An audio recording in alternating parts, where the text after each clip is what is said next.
इसमें भावनाओं में नहीं कहता हूं। जब शिवाजी महाराज थे तब सेकुलर शब्द पैदा भी नहीं हुआ था। लेकिन सत्ताओं की बीमारी यह होती है कि राजनीतिक स्वार्थों के लिए आप ऐतिहासिक पुरुषों के लिए कैसा इस्तेमाल करते हैं। इसलिए मैं कहता हूं कि दुनिया में अगर सबसे बड़ा झूठ और फरेब हमारे इस तथाकथित आजादी मिलने के बाद अगर बोला गया तो उस शब्द का नाम है सेकुलरिज्म।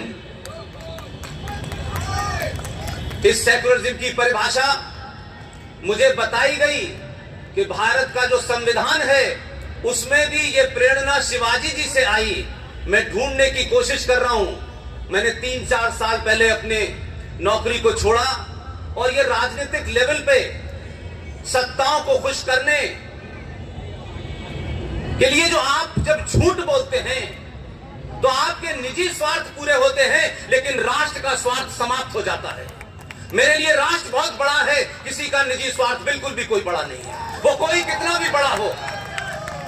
इसलिए सेकुलर शब्द यूरोप की कल्पना से आया।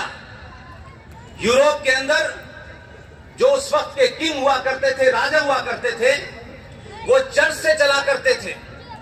तो वहां इस बात की चर्चा हुई कि ये जो राजा है जिसके पीछे चर्च एक डायरेक्शन देता है, कहीं ऐसा ना हो जाए कि जो लोग चर्च के नहीं मानने वाले हैं, नास्तिक लोग हैं या क्रिश्चियन नहीं हैं, उनके साथ अन्याय ना हो जाए। लिहाजा राजा का कोई मजहब नहीं होगा, राजा सेकुलर होगा। ये वहां से कल्पना चली। लेकिन भारत का इतिहास हजारों साल का ये बताता है कि भारत में हजारों संस्कृतियां आई, यहां आक्रांता आए, हर मजहब के आए, इस्लामिक आक्रांता भी आए, ईसाई आक्रांता भी आए। उसके बावजूद भी भारत की धरती ने कभी उनके मजहब के नाम से उनके साथ डिस्क्रिमिनेशन नहीं किया। यहाँ के समाज में, यहाँ के समाज की रगों के अंदर सेकुलरिज्म बहुत पहले से बहता है, जब दुनिया को सेकुलरिज्म की कोई कल्पना भी नहीं थी। लिहाजा आज इस जयंती पर जो भी युवा यहां मौजूद हैं, विश्वविद्यालय में हैं, छात्र हैं, उनकी बड़ी जिम्मेदारी है कि जो झूठ और पाखंड आपके साथ किया गया है, आप सिर्फ इतना ही करें कि छत्रपति शिवाजी महाराज को पढ़ते वक्त ये मान के चलें कि 712 में राजा दाहिर के बाद अगर कोई हिंदू राजा आया था, उसका नाम था छत्रपति महाराज शिवाजी। इसलिए उसको किसी रंग में और राजनीतिक स्वार्थ के लिए उसके ऊपर नए नए कपड़े न पहनाएं।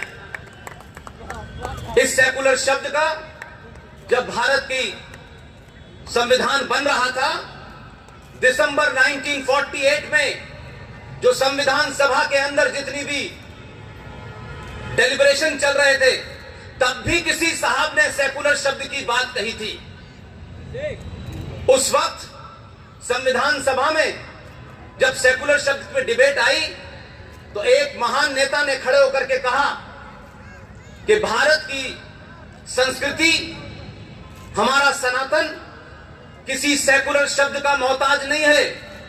भारत की धरती में अनेक लोग आए, अनेक लोग बसे, उन्होंने अपने धर्मों मजहबों के हिसाब से अपने रीति रिवाज किए, लेकिन कोई डिस्क्रिमिनेशन नहीं हुआ। लिहाजा भारत के संविधान में किसी सेकुलर शब्द की आवश्यकता नहीं है। और ये जो हम भारत का संविधान बना रहे हैं, ये भारत सरकार कैसे चलनी चाहिए इसलिए बना रहे हैं। भारत का समाज कैसे चलेगा ये संविधान तय नहीं करेगा। इस डिबेट के बाद जो ओरिजिनल संविधान है, जिसको छुपाया गया, जिसको मिटाया गया, जिसको फाड़ के उसमें से कुछ पन्ने निकाल दिए गए, उस संविधान को जो बाबा साहब अंबेडकर का संविधान था, उसे सन 1976 में कुछ राजनीतिक स्वार्थियों ने, सत्ता के लोभियों ने, और उस वक्त अपनी सत्ता को बीच में बनाए रखने के लिए कुछ लोगों का उन्हें वोट चाहिए था।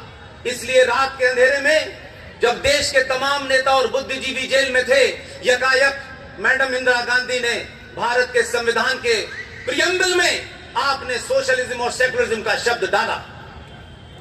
और उससे बड़ा अपराध क्या किया जो आज भी जारी है। इसलिए मैं कहता हूं, शब्दों का चयन, शब्दों का उच्चारण बहुत महत्वपूर्ण होता है। और जो लोग उर्दू जानते हैं, क्योंकि लखनऊ शहर है, कैप्टन सिकंदर रिजवी जो हिंदू राष्ट्र शक्ति के संस्थापक हैं, मैंने सुना है वो भी यहां आए हुए हैं। उर्दू में बहुत छोटी सी बात है, शब्द का अनर्थ कैसे होता है। जिन लोगों ने उर्दू पढ़ी है वो इस बात को जानते हैं। अंग्रेजी में जिसे डॉट कहते हैं, उर्दू में उसे नुक्ता कहते हैं। अगर नुक्ता ऊपर लगा हो तो खुदा होता है, और नुक्ता नीचे उतर जाए तो जुदा हो जाता है। इसलिए ध्यान रखें, शब्दों के साथ खिलवाड़ न करें अपने राजनीतिक स्वार्थों के लिए। 76 में सेकुलर शब्द आया, उसका ट्रांसलेशन किया गया। उस वक्त के सबसे बड़े विद्वान जनाब एलएम सिंघवी साहब बहुत बड़े विद्वान थे, उनसे कहा गया कि सेकुलर शब्द का आप ट्रांसलेशन करें। मैडम इंदिरा गांधी ने यह काम उन्हें सौंपा। तमाम दुनिया भर की डिक्शनरी पढ़ने के बाद उन्होंने कहा, सेकुलर शब्द का हिंदी में अगर कोई ट्रांसलेशन है तो पंथ निरपेक्ष होगा, धर्मनिरपेक्ष नहीं हो सकता। लेकिन हमें और राजनीतिक शक्तियों को और पार्टियों को और विचारधाराओं को अपने स्वार्थ के लिए झूठे नारे गढ़ने का बड़ा शौक है। और एक समय था जब लोग राजनीतिक लोगों की तरफ ही देखते थे और ये मानते थे कि राजनीतिक लोग जो बोलते हैं अच्छा और बहुत महान बात बोलते होंगे। लेकिन हुआ ये कि मैडम इंदिरा गांधी इस बात के लिए तैयार नहीं हुई और उन्होंने उसका ट्रांसलेशन धर्मनिरपेक्ष करवाया। और एलएम सिंघवी साहब ने अपनी किताब में लिखा कि मैडम इंदिरा गांधी, अगर भारत धर्मनिरपेक्ष हो गया तो हाहाकार मच जाएगा, अनार्की मच जाएगी। राजा का धर्म होता है, राजा का मजहब नहीं होता। लिहाजा धर्म और मजहब में जमीन आसमान का फर्क है। इसीलिए हमारे यहां कहा जाता है सारे धर्म बराबर हैं। यह सबसे बड़ा तीसरा झूठ है। धर्म सिर्फ एक ही है। हजारों साल से, जब से ये सृष्टि उत्पत्ति में आई है, ये कायनात, ये यूनिवर्स आई है, तब से लेकर के आज तक, और हजारों साल जब तक पता नहीं कब तक ये धरती रहेगी, तब तक एक ही धर्म था, एक ही है, एक ही रहेगा। जिसे सत्य सनातन कहते हैं, वही एक धर्म है। मजहब और धर्म का फर्क समझिए। हमारे संस्कारों में धर्म दायित्व को और ड्यूटी को कहते हैं। एक पिता का पुत्र के प्रति क्या धर्म होना चाहिए, एक पत्नी का पति के प्रति क्या धर्म होना चाहिए, एक बेटी का मां के प्रति क्या धर्म होना चाहिए, इसे धर्म कहा जाता है। मंत्रों का उच्चारण और घंटा बजाना धर्म नहीं होता। लिहाजा हमें कंफ्यूज किया गया।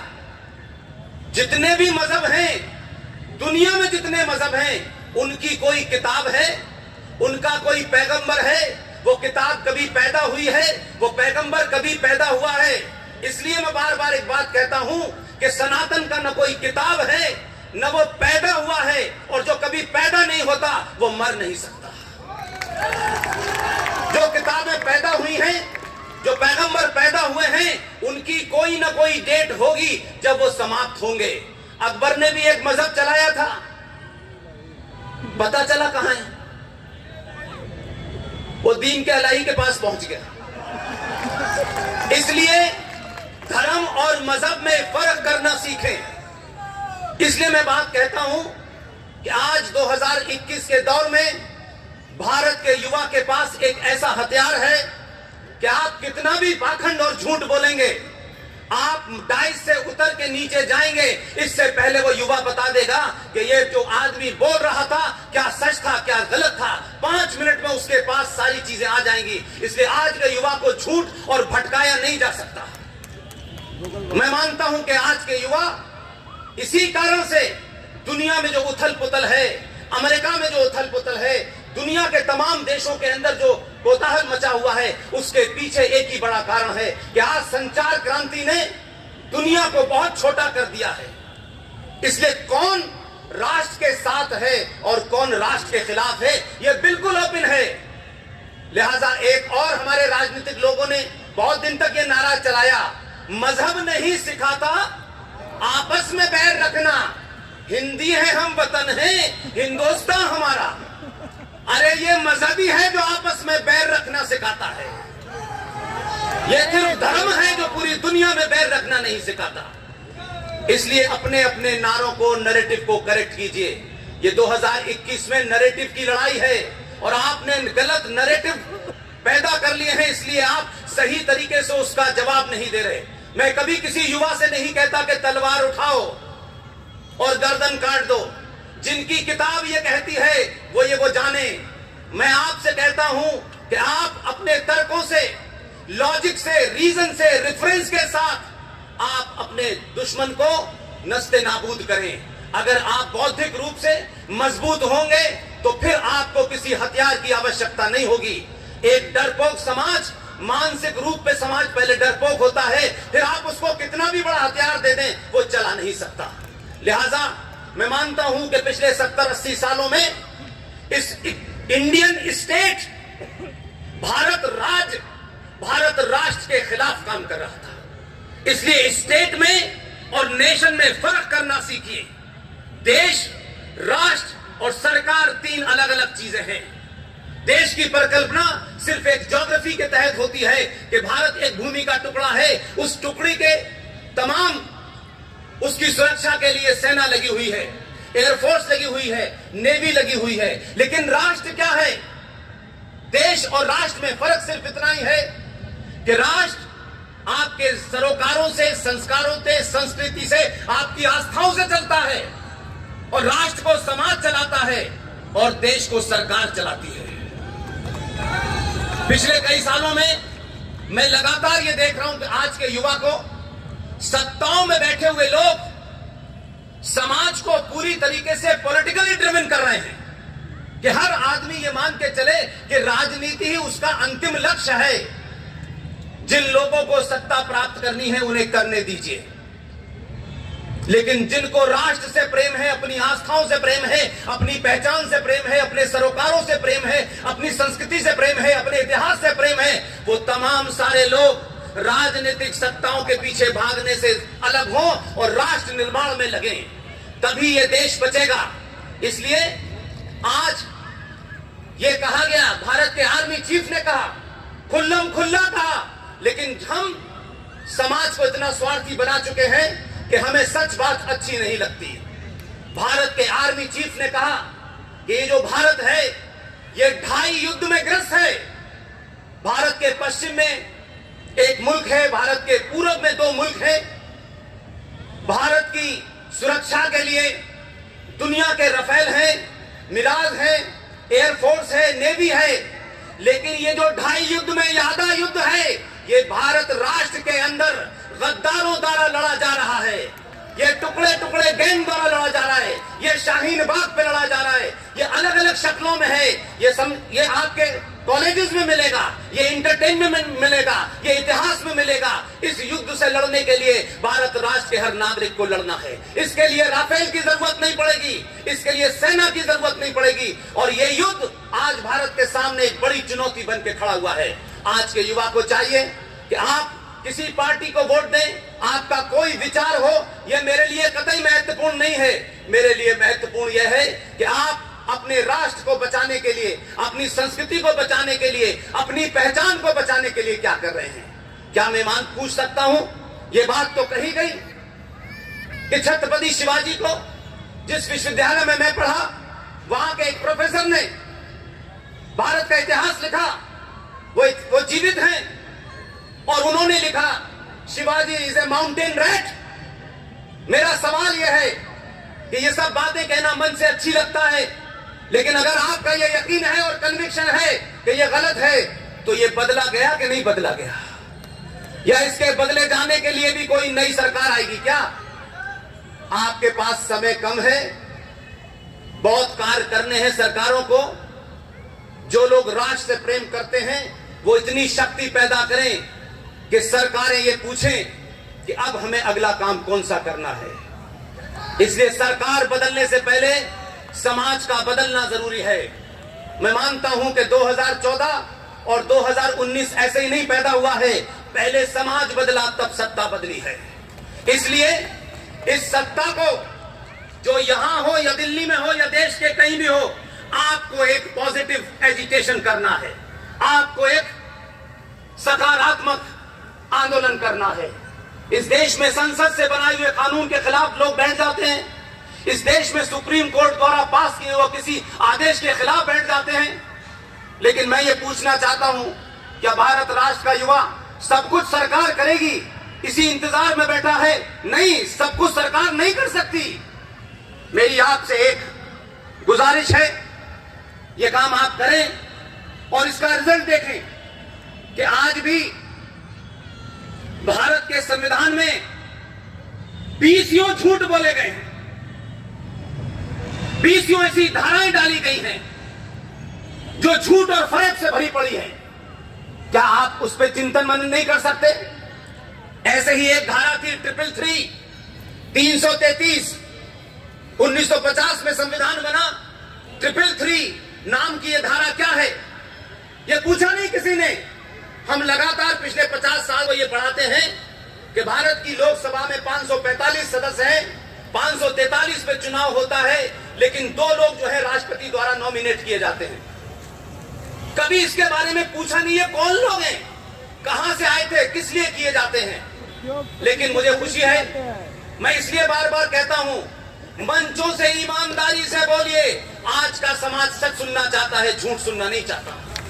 यही वजह है कि 2 साल पहले नासिक के अंदर इस मुद्दे को उठाया गया कि आखिर यह 333 नाम की धारा किस काम की है और क्यों डाली गई है। तब पता चला कि भारत जब यहां पे तथाकथित तौर पे आजाद हुआ, क्योंकि आजादी का कोई डॉक्यूमेंट भारत के आर्काइव में नहीं है, न लंदन की लाइब्रेरी में है।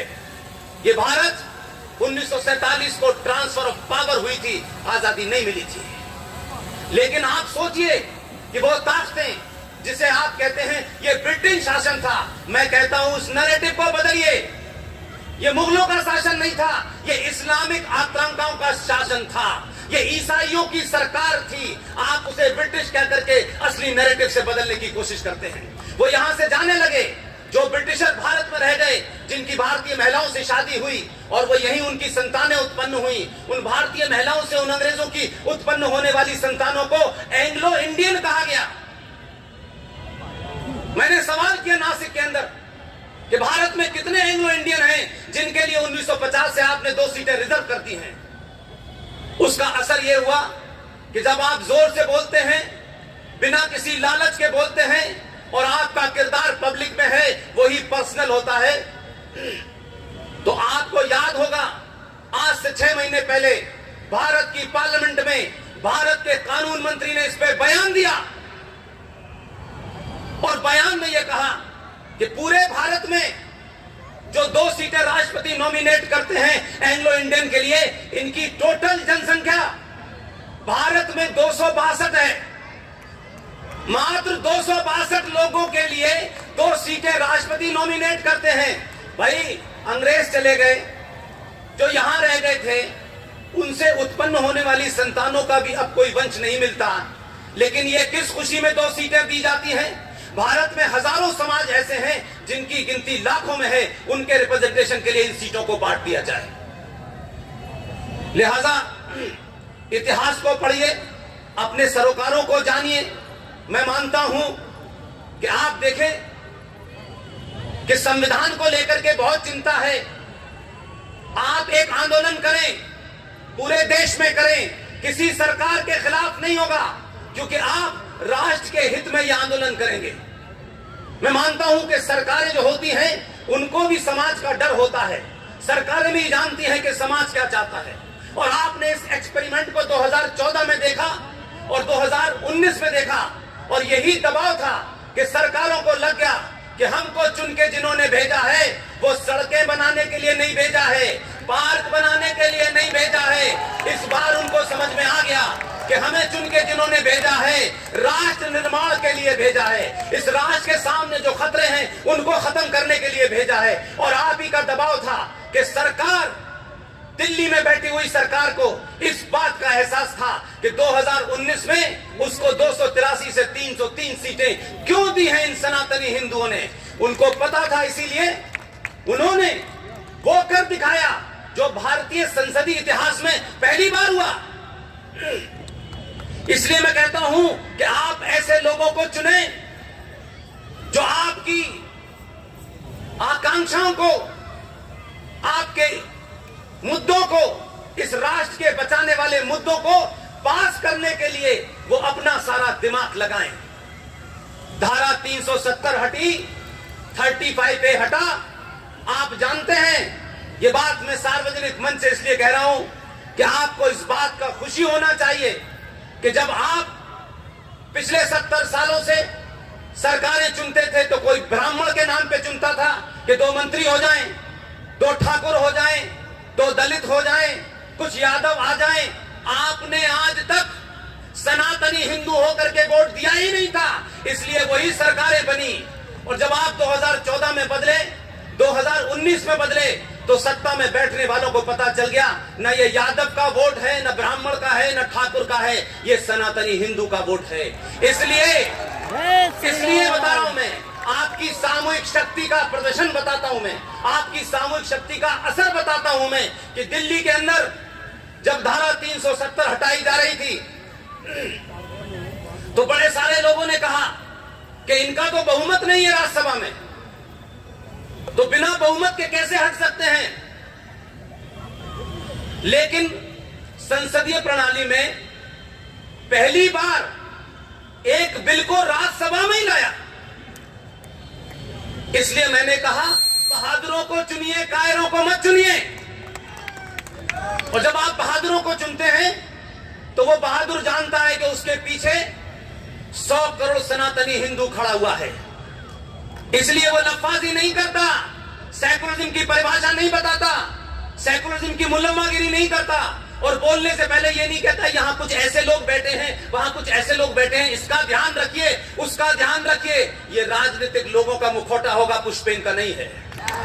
मैं इसलिए नहीं आया हूं, उमेश जी जानते हैं, उमेश जी जानते हैं, और पूरे देश में जो भी लोग मुझे समझते हैं उनको पता है, कितनी भी कड़वी बात होगी, कोई बैठा हो, शब्द वही निकलेगा। आपको अच्छा लगे बहुत अच्छी बात, नहीं अच्छा लगे खुदा हाफिज, कोई दिक्कत नहीं है। मुझे किसी का वोट नहीं चाहिए, मुझे किसी का समर्थन नहीं चाहिए।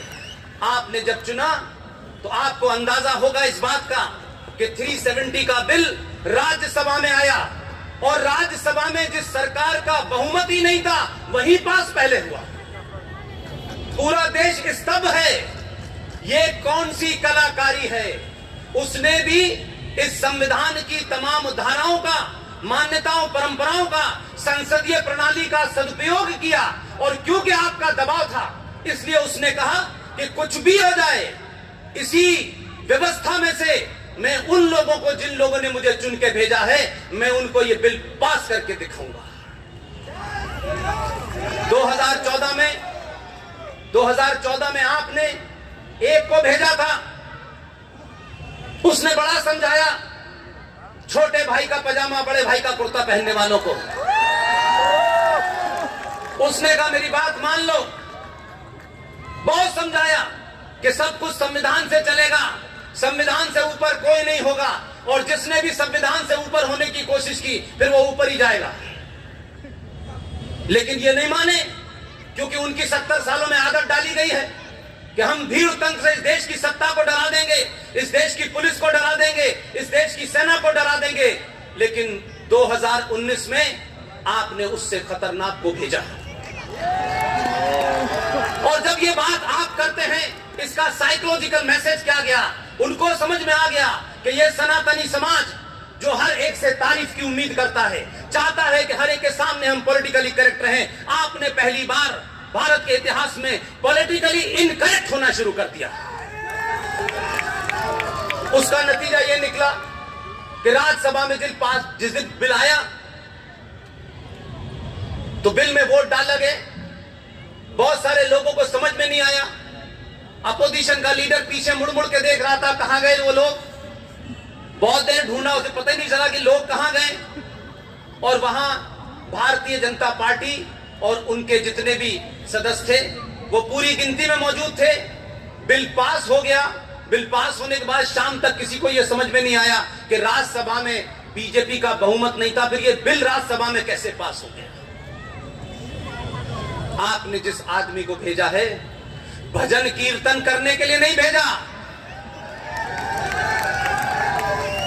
आपने जिसे भेजा है उसे मालूम है कि करना क्या है, समझदार है। इसलिए राजनीतिक लोगों से आप साधु वाला, संतों वाला व्यवहार की उम्मीद न करें।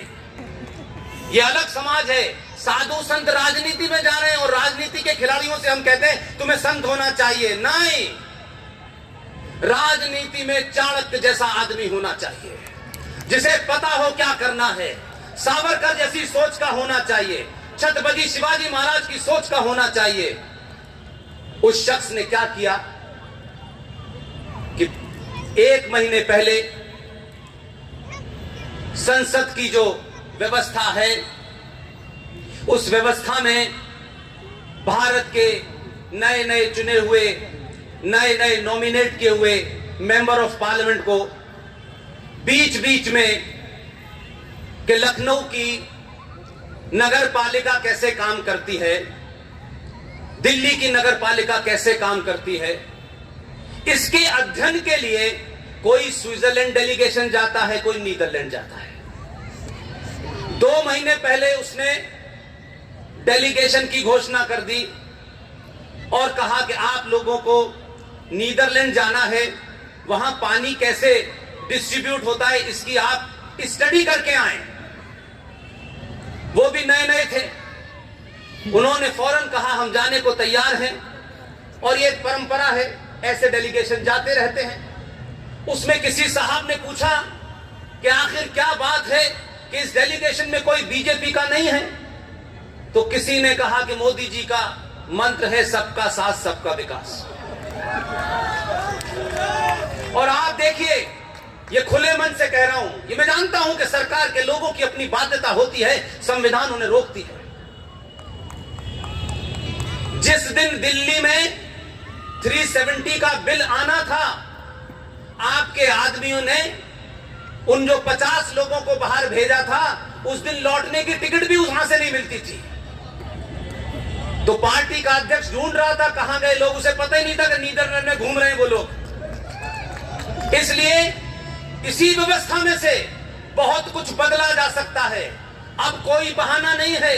इस सनातनी हिंदू समाज ने एक ही बात कहता हूं कि अगले 50 नहीं कई 100 सालों तक ऐसी राष्ट्रवादी सरकारों के दरवाजे बंद करके रखिए, ताकि इनके पास ये जवाब ना हो कि हमारे पास 2 लोगों का बहुमत कम था। इतना बहुमत दीजिए और इनसे कहिए कि अब सारे काम करिए, अब अगर मगर नहीं होगी। अब ये नहीं कहा जाएगा कि हमें किसी का समर्थन लेना है। इसलिए इंश्योर कीजिए कि सत्ता पे वही लोग बैठे जो राष्ट्र की चिंता करें, जो सरकारों की चिंता ना करें। और जब एक आंदोलन चला इस देश में, स्वच्छता का अभियान चला, और हम लोग बड़े ऐसे लोग हैं कि हर बात को फेस वैल्यू पे लेते हैं। कहा गया सफाई अभियान चलाओ।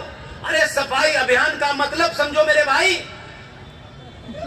सड़कों पे पड़ा हुआ कूड़ा तो पहले भी उठाया जा रहा था, चाहे 4 दिन बाद उठाया जा रहा था। यह देश का पहला ऐसा प्रधानमंत्री है जो अपनी कार्य प्रणाली से मैसेज देता है।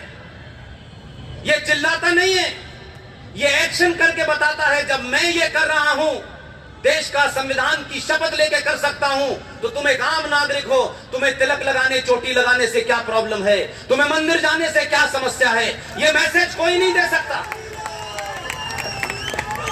इसलिए आज समस्या यह है, सिकंदर रिजवी मंच पे बैठे हैं, सिकंदर रिजवी साहब इसमें बैठे हैं मंच पर। इसलिए मैंने कहा कि संबंध इस बात पे नहीं तय होते हैं कि मेरी किसी बात से सिकंदर रिजवी नाराज हो जाएंगे। ये संबंध इस बुनियाद पे है कि सिकंदर रिजवी में सच सुनने की ताकत है। इसलिए कोई और नाराज हो, कोई फर्क नहीं पड़ता है। सिकंदर रिजवी साहब बैठे हुए हैं इस हिंदुस्तान के अबू बकर से लेकर के अल बगदादी तक ये जो पूरा पाखंड इस्लाम के नाम से हो रहा है, मैं पूछना चाहता हूं भाई, ये तय तो करें कि कौन सा इस्लाम चाहिए। क्या अबू बकर का इस्लाम चाहिए, या अली का इस्लाम चाहिए, या हुसैन का इस्लाम चाहिए, या बीबी फातिमा का इस्लाम चाहिए। भारत को अबू बकर अल बगदादी से खतरा है, इस्लाम से खतरा नहीं है। उस सोच से खतरा है जिन्होंने पैगंबर मोहम्मद के दामाद का कत्ल किया, जिन्होंने पैगंबर मोहम्मद के खानदान की हत्या की, जिन्होंने उनकी बेटी की हत्या की। और यह बात बताना भूलना नहीं चाहिए कि राजा दाहिर जो हिंदू राजा था सिंध का, उसने पैगंबर मोहम्मद साहब के खानदान को बचाने के लिए पूरा परिवार दांव पे लगा दिया। हम उस वंशज में से हैं, इसलिए हमारे बारे में आज कोई सेकुलरिज्म का सर्टिफिकेट न मांगे। हम बहुत पहले कीमत दे चुके हैं। इसलिए मैं मानता हूं कि आप सिर्फ एक ही काम करें कि एक राजा आया 2014 में, उसने, मैं ये तो नहीं कहूंगा मेरी तरह, मुझसे भी ज्यादा ईमानदार और खरी खरी कहने वाला था। इसलिए झूठ का पाखंड चला और भारत के राष्ट्रपति भवन में रोजे इफ्तार की दावतें होती थी। सिकंदर साहब, रोजा मुसलमानों में सबसे मुकद्दस और सबसे ज्यादा पवित्र माना जाता है। रोजा किसी सैक्रिफाइस के लिए होता है। रोजे का राजनीतिकरण इस देश के मुसलमानों ने अपनी सियासी रोटियों सेकने के लिए किया, किसी हिंदू ने नहीं किया। इस देश के मुसलमानों से पूछना चाहता हूं मैं कि कुरान शरीफ के किस पारे में, किस सूरा में, किस आयत में लिखा हुआ है कि आप जिस आदमी का रोजे में यकीन ही ना हो, अकीदा ना हो, रोजे को मानता ना हो, वो रोजे की दावत दे और आप उसके यहां रोजा तोड़ने चले जाएं? ये कहां लिखा है? हर सियासी आदमी हरे रंग का कपड़ा डाल करके गोल टोपी लगा के रोजे की इफ्तार की दावत देता था। अगर किसी सच्चे मुसलमान से पूछिए, रोजा ऐसा है कि अगर आपका रोजा है तो आपके सीधे हाथ को नहीं पता चलना चाहिए कि आपका रोजा है। लेकिन रोजे का पाखंड इस तरीके से सियासी तौर पे हुआ कि इस देश की राजनीतिक दलों ने सेकुलरिज्म की परिभाषा में रोजा रखना शुरू कर दिया। एक आदमी जिस पे हिंदुत्व का नारा लगा हुआ था, हिंदुत्व का बहुत बड़ा पोस्टर लगा हुआ था, उस आदमी ने कहा राष्ट्रपति भवन के अंदर रोजा नहीं होगा, ये रोजे की जगह नहीं है। रोजा रखने वाले अपने घर में रोजा रखें, पूरी पवित्रता के साथ रखें, कुरान के हिसाब से रखें, लेकिन रोजे का राजनीतिकरण इस्लाम में हराम है। यह ताकत उसमें इसलिए थी कि उसके फंडे क्लियर थे। इसलिए आपसे कहना चाहता हूं, आपने सत्ता बदली है, अभी व्यवस्था बदलनी है, और जब आप सत्ता बदलते हैं तो आप ही का प्रधानमंत्री राष्ट्रपति भवन जाता है और कुछ नहीं कहता, सिर्फ राष्ट्रपति से यह पूछता है कि भारत की पहचान के रूप में जो विदेशी मेहमान आते हैं उसे आप क्या देते हैं, भारत की क्या पहचान है। तो इस पाखंड सेकुलरिज्म ने, इस अपीजमेंट ने, इस जिहादी मानसिकता ने भारतीय सरकारों की, भारतीय न्यायपालिका के ऊपर इतना दबाव बना रखा है कि वो सच नहीं बोलते। और पता चला कि भारत की पहचान, ये जो उत्तर प्रदेश में गंगा जमुना तहजीब का इलाका है जिसका आप जनक हैं, उसमें एक ताजमहल नाम की चीज है। कहा गया कि भारत की पहचान ताजमहल है। इस्लाम में कब्र हराम है, हिंदुओं में भी किसी कब्र को घर नहीं रखा जाता, अस्थियों को घर नहीं रखा जाता। लेकिन एक एजेंडे के तहत भारत का सनातनी हिंदू यह समझता रहे कि ये जो गंगा जमुना तहजीब है, ये जो ताजमहल है, ये हमारी विरासत है। अब लोग कहते हैं कि ताजमहल मोहब्बत की निशानी है। अब ये मोहब्बत की निशानी है या तकलीफ की निशानी है, मुझे पता नहीं। लेकिन भारतीय जनमानस को बताया गया, अच्छा खासा युवा ठीक ठाक शादी करता है, अपनी लड़की से जिससे उसकी पहचान होती है उससे शादी करता है, बड़ी दोनों में मोहब्बत होती है। लेकिन मैं पूछना चाहता हूं मेरे युवा दोस्तों, शादी करने के बाद ताजमहल दिखाने अपनी बीवी को क्यों ले जाते हैं? वो बेचारी समझ ही नहीं पाती ये दिखाने क्यों लाया है। उसकी समझ नहीं आता, कहते देखो कितना अच्छा ताजमहल। वो भी पूछती है तुम भी बनवाओगे? अगर दुनिया में एक पति की अपनी पत्नी के प्रति अगर मोहब्बत की कोई निशानी है, दुनिया में कह रहा हूं मैं ये बात, तो आप जाइए साउथ में राम सेतु को देखिए जाकर के। उस राम सेतु को देखेंगे,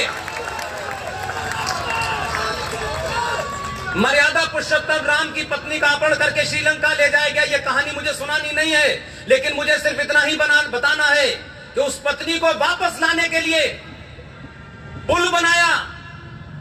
तमाम जो उस समय जंगल में लोग थे सबसे मिलकर पुल बनवाया।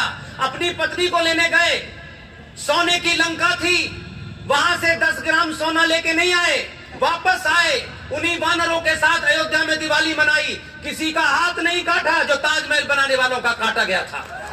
इसे कहते हैं प्यार की निशानी। इसलिए अपने नैरेटिव को बदलिए, अपने स्लोगन्स को बदलिए। जब स्लोगन बदलेंगे तो आपके घर में तस्वीरें बदलेंगी। ये कायरों की तस्वीर आपने लगाई रखी है, इसीलिए समाज में कायर लोग पैदा होते हैं।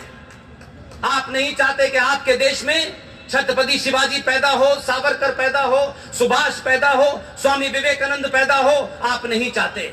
लेकिन अगर आप ये चाहते हैं तो आप अपने घर के कैलेंडर को बदल दीजिए और सच सच बताइए कि भारत के संविधान में, अंबेडकर के संविधान में, जिस संविधान की दुहाई बहुत दी जा रही है गली गली मोहल्ले मोहल्ले,